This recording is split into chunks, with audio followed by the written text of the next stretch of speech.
السلام علیکم دوستو، آپ جانتے ہی ہوں گے کہ کل سے ایک ڈیبیٹ سوشل میڈیا پر چھائی ہوئی ہے جس نے دیکھتے ہی دیکھتے ہر جگہ بحث چھیڑ دی۔ یوٹیوب ہو، فیس بک ہو یا واٹس ایپ گروپس، ہر طرف اسی ڈیبیٹ کے کلپس، اسی کے کمنٹس اور ایک ہی سوال، آخر کس کا پلڑا بھاری رہا؟ آج ہم اسی سوال کو لے کر آپ کے سامنے حاضر ہیں، لیکن سوال یہ ہے، کیا ڈیبیٹ میں صرف سوال اٹھانا کافی ہوتا ہے یا پھر سوال کے ساتھ جواب بھی ضروری ہوتا ہے؟ کیا وہ شخص آگے ہوتا ہے ڈیبیٹ میں جو زیادہ اعتراض کرے یا وہ شخص جو بات کو ترتیب اور دلیل کے ساتھ رکھے؟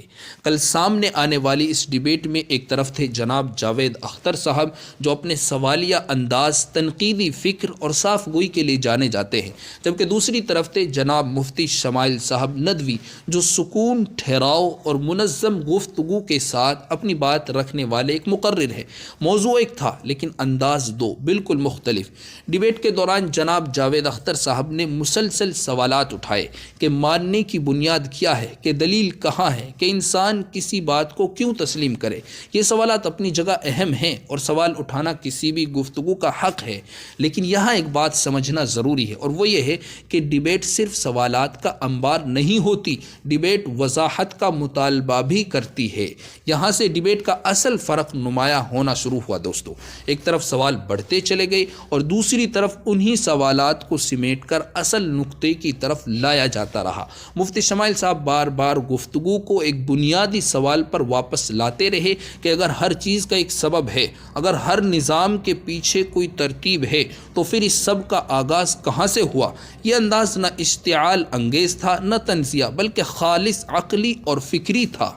یہاں ڈیبیٹ کا رخ آہستہ آہستہ واضح ہونے لگا۔ سوال اٹھانا آسان ہوتا ہے لیکن سوال کا جواب سمجھا کر دینا زیادہ مضبوط عمل ہوتا ہے۔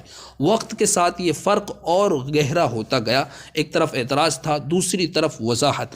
اب اگر ہم کل کی اس پوری ڈیبیٹ کو غیر جانبداری سے دیکھیں، نہ شہرت کو معیار بنائے، نہ تالیوں کو معیار بنائے اور نہ جذبات کو معیار بنائے، بلکہ صرف بات کی مضبوطی، ترتیب اور موضوع سے جڑے رہنے کو دیکھے، تو یہ کہنا بالکل بھی غلط نہیں ہوگا کہ اس ڈیبیٹ میں مفتی شمائل صاحب کا پلڑا بھاری رہا۔